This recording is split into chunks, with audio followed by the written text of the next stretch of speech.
Perkenalkan, nama saya Yuliana Ratnadiman dengan NIM 1803 030016. Kelas A, semester 7, jurusan Sosiologi, Fakultas Ilmu Sosial dan Ilmu Politik, Universitas Nusa Cendana Kupang. Oke teman-teman, pada video kali ini saya ingin membahas materi judulnya tentang peran melawan kewarganegaraan miskin. Oke, baik. Masalah kebijakan publik memecah masyarakat di seluruh dunia. Dengan ketegangan yang dihasilkan yang mengancam jalinan kohesi sosial dan norma-norma empati tertentu, belas kasihan dan kesopanan. Saat ini isu-isu hot button seperti kemiskinan, pengungsi, integrasi, imigrasi, dan lain-lain adalah sumber implisit dan eksplisit perdebatan tentang kebugaran dan kelayakan dari beberapa individu dan kelompok individu menjadi satu dalam masyarakat. Oke, baik. Seperti yang kita ketahui, dalam istilah sosial dan demokrasi, beberapa warga negara termasuk Indonesia dan beberapa termasuk di luar negeri sering ini terdiri buku-buku yang membahas dilema demokrasi yang muncul dengan keinginan untuk menjadi responsif melalui kebijakan terhadap nilai, kepentingan, dan posisi yang bersaing. Perhatian khusus akan diberikan kepada pemerintahan lokal, di mana sering terjadi perpecahan bermanifestasi paling jelas, tetapi karya yang membahas tingkat pemerintahan yang lebih tinggi. Seperti serta pemerintah supranasional juga akan dimasukkan dalam seri. Judul yang diterima akan menjadi monografi tunggal atau yang ditulis bersama dengan penekanan pada analisis kasus yang mendalam, studi kasus komparatif, studi empiris atau eksplorasi teoritis. Perang melawan kemiskinan yang dibangun di atas ide-ide tata kelola kolaboratif dan salah satu yang dibangun di atas asumsi aturan elit. Pada saat penulisan ini, kita berdiri kira-kira 50 tahun setelah awal dari akhir dari perang melawan kemiskinan yang diluncurkan di Amerika Serikat oleh Presiden Lyndon Johnson. Ini adalah perang yang memperluas, yang ada program dan menciptakan inisiatif baru yang bertujuan untuk memerangi tidak hanya gejala kemiskinan tetapi penyebab kemiskinan. Dengan cara yang mirip dengan sejarah yang hebat, para pemimpin militer memaksa pasukan mereka ke dalam pertempuran melawan rintangan panjang, di mana kematian bagi sebagian orang, jika bukan sebagian besar, adalah hasil tertentu. Presiden Johnson berusaha untuk menggalang Kongres Amerika Serikat. Pada banyak sejarah kesempatan, Presiden telah meminta dari Kongres wewenang untuk bergerak melawan kekuatan yang membahayakan kesejahteraan negara kita. Ini adalah kesempatan seperti pada kesempatan serupa di masa lalu. Kami sering dipanggil untuk berperang melawan musuh asing yang mengancam kebebasan kita. Hari ini kita diminta untuk menyatakan perang terhadap musuh dalam negeri yang mengancam kekuatan bangsa kita dan kesejahteraan rakyat kita.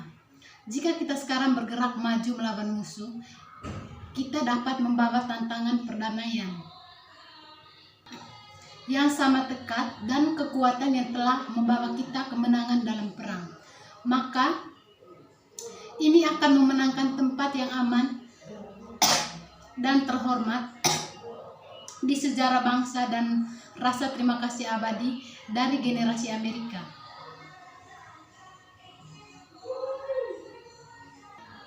Jadi di sini program bela negara yang digagas oleh pemerintah menuai pro dan kontra dalam masyarakat. Umumnya, bela negara selalu dikaitkan dengan upaya mempertahankan negara dari ancaman serangan militer dari negara asing. Namun, yang menjadi pertanyaan, mengapa wacana bela negara ini muncul di tengah kondisi keamanan negara yang kondusif seperti sekarang? Pertanyaan publik semakin banyak karena warga negara yang dilibatkan dalam program bela negara ini juga tidak tanggung-tanggung nyaris 100 juta orang dalam 10 tahun. Kewajiban bela negara berlaku bagi warga negara di bawah 50 tahun dan pendidikan kewarganegaraan sedari TK hingga perguruan tinggi. Oke, baik, di sini juga saya akan menjelaskan 4 argumentasi. Terdapat beberapa perspektif alasan negara perlu dibela oleh warga negaranya, yaitu yang pertama, berdasarkan teori dan tujuan negara. Alasan ini sangat erat kaitannya dengan tujuan akhir negara, yaitu untuk menciptakan kebahagiaan bagi rakyatnya. Dengan kata lain, negara didirikan untuk mensejahterakan warganya. Jadi, sudah seharusnya demi untuk mewujudkan cita-cita bersama dalam bernegara, setiap warga negara bersedia membela negaranya karena untuk kepentingan dirinya dan sesamanya. Yang kedua, berdasarkan pada pemikiran rasional. Aspek pertahanan merupakan faktor penting dalam menjamin kelangsungan hidup negara. Tanpa kemampuan mempertahankan diri, suatu negara tidak akan dapat mempertahankan keberadaan atau eksistensinya. Yang ketiga, kontrak sosial. Di sini bangsa Indonesia memproklamirkan kemerdekaannya pada 17 Agustus 1945, bertekad bulat untuk membela, mempertahankan, dan menegakkan kemerdekaan serta kedaulatan negara berdasarkan Pancasila dan Undang-Undang Dasar 1945. Yang keempat, pertimbangan moral. Di sini kemerdekaan adalah hak segala bangsa dan oleh sebab itu penjajahan di atas dunia harus dihapuskan karena tidak sesuai dengan pri kemanusiaan dan pri keadilan. Dan kelima, ketentuan hukum atau yuridis meliputi Undang-Undang 1945 Pasal 27 ayat 3 bahwa tiap warga negara berhak dan wajib ikut serta dalam upaya bela negara. Yang kedua, Undang-Undang Dasar 1945 Pasal 30 ayat 1 bahwa tiap warga negara berhak dan wajib ikut serta dalam usaha pertahanan dan keamanan negara, dan usaha pertahanan dan keamanan negara dilaksanakan melalui sistem pertahanan dan keamanan rakyat semesta oleh TNI dan kepolisian sebagai komponen utama, rakyat sebagai komponen pendukung. Oke, baik, jadi di sini hak dan kewajiban itulah setiap warga negara Indonesia dengan hak dan kewajiban yang sama dapat berperan aktif dalam melaksanakan bela negara. Tentara dan masyarakat sipil merupakan sumber daya manusia yang menjadi komponen terpenting dalam sistem pertahanan nasional, yaitu pertahanan dan keamanan rakyat semesta.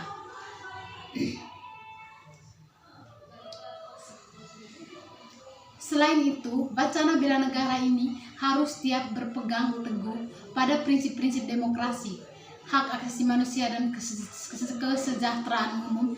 Prinsip demokrasi mengharuskan setiap tindakan pemerintah dalam pelaksanaan pertahanan harus sejalan dengan aspirasi rakyat dan melalui persetujuan rakyat melalui DPR.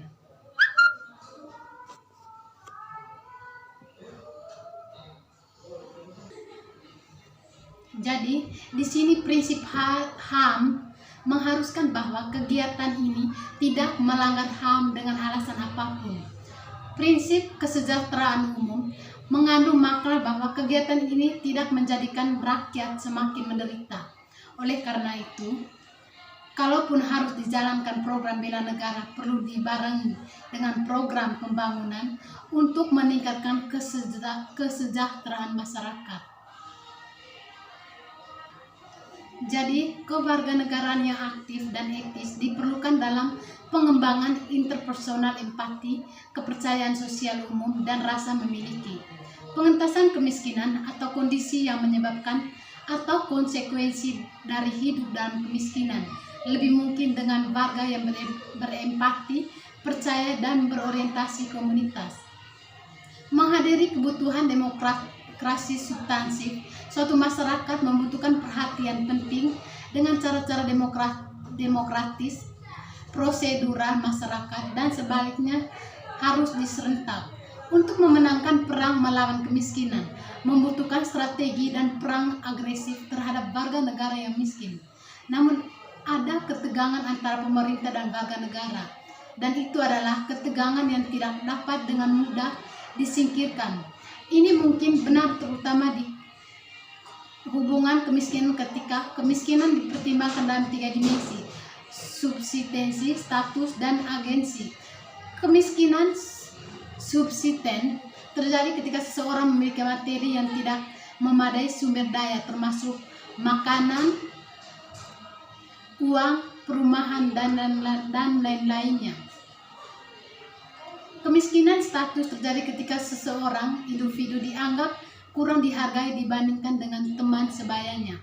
Kemiskinan agensi tidak kurang dari suatu kondisi di mana mereka yang terlibat dicegah oleh perampasan materi dari terlibat dalam pengalaman kekuasaan yang membentuk diri sendiri, dan dengan demikian dari mempertahankan diri mereka sebagai subjek. Oke, baik. Sekian dari video yang saya buatkan. Semoga video ini bisa bermanfaat untuk kita semua. Selamat menyaksikan. Dan untuk teman-teman, jangan lupa like, comment, subscribe, dan share. Terima kasih.